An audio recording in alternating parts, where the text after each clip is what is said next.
Hello everyone. मैं मिथुन सिंह स्वागत करता हूं आप सभी का। आशा करता हूं आप सभी बहुत अच्छे होंगे। बिहार बीईओ जो भर्ती आने वाली है इसके बारे में हम लोग बात करेंगे। देखिए, बहुत बड़ी अपॉर्चुनिटी आने वाली है।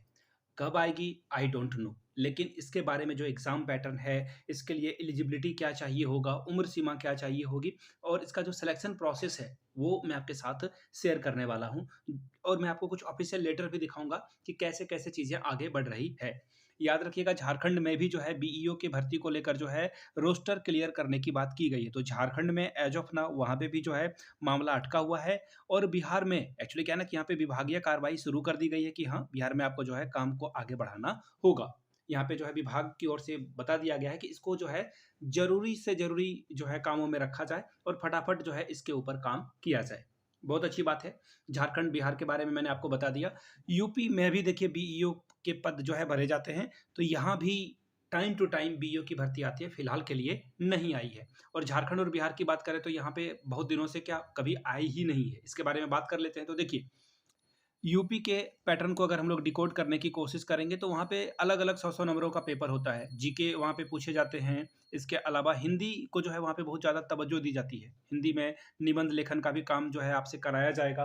पर्यायवाची शब्द, संधि विच्छेद और भी उपसर्ग, प्रत्यय, सब तरह की चीज़ें यहाँ से पूछी जाती है। तो ये यूपी का पैटर्न है। ठीक है जी। अब बात कर लेते हैं कि झारखंड और बिहार में, यानी कि बिहार की जो बीईओ की भर्ती आएगी, उसमें एग्ज़ाम पैटर्न क्या रहेगा। तो देखिए, यहाँ पे अभी सिलेबस को डिक्लेयर नहीं किया गया है, लेकिन बिहार जो है 90% चांसेस मैं बता रहा हूँ कि इंडियन नेशनल मूवमेंट को अपने सिलेबस में रखेगा ही रखेगा। ठीक है। लैंग्वेज को भी रखेगा और लैंग्वेज हो सकता है कि यहाँ पे क्वालिफाइंग नेचर का ही हो, यानी कि सिर्फ इसमें पास करना हो, मेरिट में आपका ना जुड़े, लेकिन ये रहेगा ही रहेगा। 2 बातें। तीसरी बात है, आपको जो है हिस्ट्री, ज्योग्राफी, ये जो सिविक्स है, ये सब आपको पढ़ने के लिए बोला ही जाएगा। जीके के कुछ क्वेश्चन यहाँ से ज़रूर बनेंगे। ठीक है जी। आगे कुछ और बातों को देख लें तो देखिए, सिंस आप एजुकेशनल ऑफिसर बनने वाले हैं तो एजुकेशन से रिलेटेड सवाल यहाँ पे पूछे जाएँगे। अब एजुकेशन के सवाल का जो लेवल है वो क्या रहेगा? बीएड के स्तर का सवाल रहेगा, एमएड के स्तर का सवाल रहेगा या फिर नेट के स्तर का सवाल रहेगा, ये देखने वाली बात होगी। As of now there is a no clear picture, so we have to wait. हम लोगों को वेट करना होगा। अभी तक कुछ भी क्रिस्टल क्लियर नहीं बताया गया। बाकी मैं आपको बता दूँ, अगर आप कुछ भी तैयारी नहीं कर रहे हो ना, तैयारी कर रहे हो और अभी किसी भी एग्ज़ाम आपका जो है नियर बाय में नहीं है, जल्दी आने वाले समय में नहीं है, तो ऐसे में आप क्या कर सकते हैं, मैं बार-बार आप सभी लोगों को कहता हूँ पीजी कर लें, जो ग्रेजुएशन करके बैठे हुए हैं, वो पीजी कर लें। और जिन लोगों ने पीजी वगैरह भी कर रखी है, बीएड भी कर रखी है, तो मैं आपको बोलूँगा कि आप एमएड कर लीजिए या फिर लाइब्रेरियन का कोर्स कर लीजिए। देखिए, क्या है ना कि फ्यूचर में कुछ ना कुछ आपको काम आने वाला है। सिर्फ़ एक ही डिग्री लेकर रहोगे तो दिक्कत आपको जो है दिक्कतों का सामना करना पड़ेगा। लाइब्रेरियन का कोर्स कर लें या फिर आप जो है पीजीडीसीए कर सकते हैं, जो यूनिवर्सिटी से 1 ईयर का कोर्स होता है, ताकि आप कंप्यूटर टीचर बन पाएँ। बिहार में भी आने वाला है, तो ये मैंने आपको बात बताई। अब देखिए, ये भर्ती के बारे में यहाँ से एक ऑफ़िशियल लेटर है, वो मैं आपके साथ साझा कर देता हूँ। बाकी चीज़ों को आप समझ पाएँगे यहाँ से। यहाँ से देख लीजिए, यहाँ पे आप देखोगे इसमें क्या लिखा हुआ है, सेवा में सभी जिला पदाधिकारी, यानी कि सभी जिला पदाधिकारी के, बिहार के जितने भी जिला पदाधिकारी हैं, उनको एड्रेस करते हुए बोला गया। और ये लेटर पिछले मंथ का है।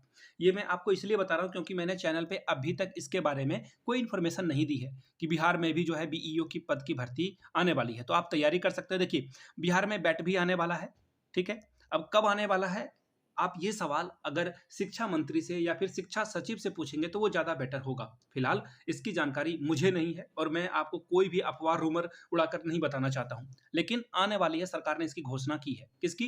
बैट की। उसी तरह से झारखंड में भी जेट की घोषणा की गई है, लेकिन धरातल पर कुछ काम होता हुआ नहीं दिख रहा है। ठीक है, 2 बातें मैंने आपको बता दी। उसी तरह से झारखंड के बीईओ को भी लेकर जो है, इस पे भी कोई अभी बहुत बड़ी अपडेट नहीं आई है। उस पे भी आएगी तो मैं आपको बातें बताऊँगा। अब यहाँ से देख लीजिए क्या बातें बताई गई है कि देख लीजिए, प्रखंड शिक्षा पदाधिकारी के रिक्त पदों पर प्रतिनियुक्ति के संबंध में, यानी कि जो बीईओ है, यानी कि ब्लॉक लेवल एजुकेशन ऑफिसर, इसकी बहाली आपको करनी होगी। ठीक है जी। आगे देख लेते हैं। उपयुक्त विषय के संबंध में कहना है कि राज्य के सभी जिलों के कुछ प्रखंडों में प्रखंड शिक्षा पदाधिकारी का पद रिक्त है। ठीक है। यानी कि बहुत सारे ब्लॉक में बीईओ का पद वैकेंट है और ऐसे में शिक्षा व्यवस्था को चला पाना इज नेक्स्ट टू इम्पॉसिबल। आगे देख लेते हैं। प्रखंड शिक्षा पदाधिकारी के पद रिक्त होने से प्रखंड और जिला कार्यालय में समन्वय और विभागीय कार्यों में कठिनाई हो रही है। समन्वय का मतलब होता है कोऑर्डिनेशन वगैरह नहीं बन पा रहा है। ठीक से जो काम होना चाहिए वो ऑब्वियसली वैकेंट रहेगा, कोई पोस्ट तो नहीं हो पा रहा है। ऐसे में विभाग की ओर से कहा गया कि या तो इसका जो है रेगुलर भर्ती निकालें। देखिए यहाँ पे लिख रखा है इन्होंने, या तो रेगुलर पोस्ट का जो है कुछ आप काम करें, या फिर वैकल्पिक यानी कि आप इसे एड हॉक बेस पे कुछ लोगों को रख लें या कुछ काम कर लें, ठीक है? एड हॉक बेस पे भी जो है कुछ काम हो सकता है, तो ये बात इन्होंने यहाँ पे बताई है कि एड हॉक बेस पे भी जो है भर्ती हो सके। अब देखिए आपको क्या करना चाहिए? एज़ ऑफ नाउ आपको क्या करना चाहिए, तो मैं आपको बातें बता देता हूँ। देखिए, फिलहाल सिलेबस किसी को नहीं पता है, किसी को सिलेबस नहीं पता है, लेकिन एजुकेशन ऑफिसर की बहाली होगी तो ऑब्वियसली एजुकेशन का पेपर रहेगा। यानी कि जो आपने सीडीपी पढ़ी है, पेडागोजी पढ़ी है, और जो भी बीएड में आपने बहुत सारा सिलेबस पढ़ा है, कंटेंट पढ़ा है, या फिर एमएड या फिर नेट के कंटेंट को भी आप देख लेंगे, तो इससे बाहर कुछ नहीं आने वाला है। तो वो आप तैयारी कर सकते हैं उसके बारे में। बाकी जीके तो आप पढ़ ही रहे हो, रेलवे का भी कुछ एग्जामिनेशन वगैरह है शायद, ग्रुप डी या फिर एनटीपीसी वगैरह का, तो जीके आप पढ़ ही रहे हो। साइंस का, तो साइंस के जीके हर जगह पे पूछे जाते हैं, तो साइंस का जीके आप पढ़ सकते हो, या फिर हिस्ट्री, पॉलिटी जो सिविक्स है, ज्योग्राफी है, वो आप पढ़ सकते हैं, ठीक है जी। तो ये सब पढ़ाई जारी रखें, ये जो कॉमन है। जैसे कि करंट अफेयर्स भी आप पढ़ते रहें, जब एग्जाम होगा तो होगा, अभी तो आपके हाथ में नहीं है एग्जाम होना, तो करंट अफेयर्स वगैरह पढ़ते रहें, रिकैप करते रहें चीज़ों को, ठीक है।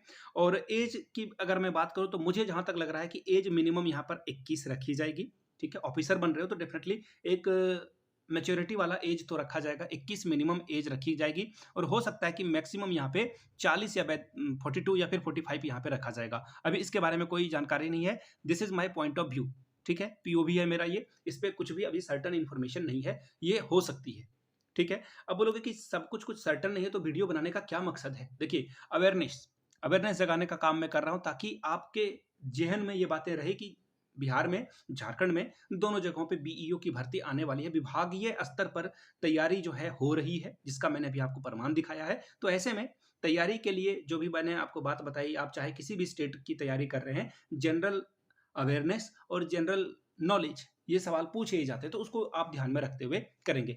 अब देखिए, सिलेक्शन प्रोसेस में एक और बात आती है कि क्या इंटरव्यू भी हो सकता है क्या? तो हाँ, इंटरव्यू भी हो सकता है। इस पे अभी जो है कुछ डिटेल नहीं आई है, लेकिन इंटरव्यू भी इस पे जो है कराया जा सकता है।